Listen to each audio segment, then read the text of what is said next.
315 বছরের 1709। এটা অনেক আগেই এই এতিমখানাটা তখন থেকে এই পর্যন্ত আর কি। কেমন আছেন? হুজুর, মাদ্রাসার দায়িত্বে আছেন নাকি আপনি? এটা কি মাদ্রাসা সহ এতিমখানা? সবাই কি এতিম? আচ্ছা আচ্ছা, এতিমখানা। আচ্ছা, বুঝতে পারছি। আমরা আসলে মানে বেশি আয়োজন করতে পারি না, আমি এসে শুনছি আর কি বলতেছিল এখানে আছে।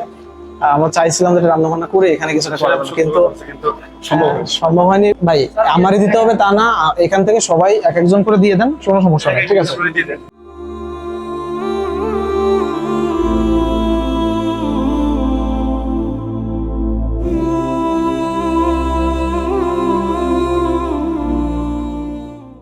কি নাম আপনার?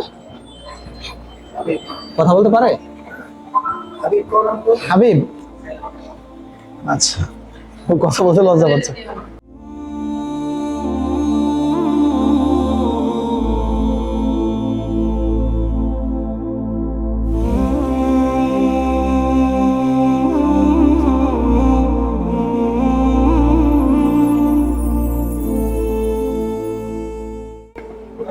খুলে গেছে শোনা। ওয়ালাইকুম আসসালাম, ভালো আছো তুমি? আপনার কি শীত লাগতেছে? দুইটা জামা অভ্যাস হয়ে গেছে?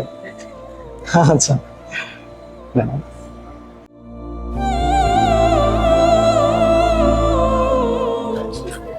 আমরা জাস্ট সামান্য কিছু করতে পারছি, খুব বেশি কিছু করতে পারি নাই। 315 বছরের 1709 সালে। এটা অনেক আগেই এই এতিমখানাটা তখন থেকে এই পর্যন্ত আর কি। তো এখানে এতিমখানা যেটা আছে, আমার কাছে মনে হইলো যে অবস্থাটা মনে হয় খুব বেশি ভালো না। তো যেহেতু এলাকার লোক বা আশপাশে যারা বিশেষ করে কন্টেন্ট ক্রিয়েটর আছেন অথবা আমাদেরকে যারা চিনেন, তারা কিন্তু চাইলে এই জায়গায় এসে ওনাদেরকে সহায়তা করতে পারেন, এটা আমি রিকোয়েস্ট করবো। এবং আমি কিন্তু পরবর্তীতে ইনশাল্লাহ এখানে আসার চেষ্টা করব। তো আপনার এখানের ঠিকানা এবং ডিটেইল একটু বলবেন, আপনার কি কি চাওয়া আছে? এখানে ঠিকানা হচ্ছে সন্ধ্যাবাড়ি দারুল হাদিস রহমানী হাফিজা মাদ্রাসা ও ইতিমখানা। আমাদের চাওয়া এখানে ইতিম ছেলেপেলে থাকে, তারা যেন সবাই সুন্দরভাবে থাকতে পারে, খেতে খাওয়া দাওয়া যেন ভালোভাবে করতে পারে, দশের সাহায্যে চলতে পারে। বাচ্চাদের থাকার জায়গা কি? থাকার জায়গা আছে, থাকার জায়গা কোনো সমস্যা নেই। থাকার জায়গাতে সমস্যা নেই, খাবার ওজুখানা খাবার এগুলো এলাকার লোকজনই বহন করে। এলাকার লোকজন বহন করে।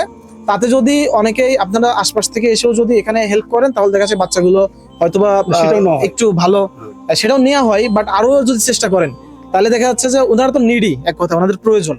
তো সবাই যদি এগিয়ে আসি, হয়তো ভালো কিছু হবে। এটাই আমরা শেষ করতেছি।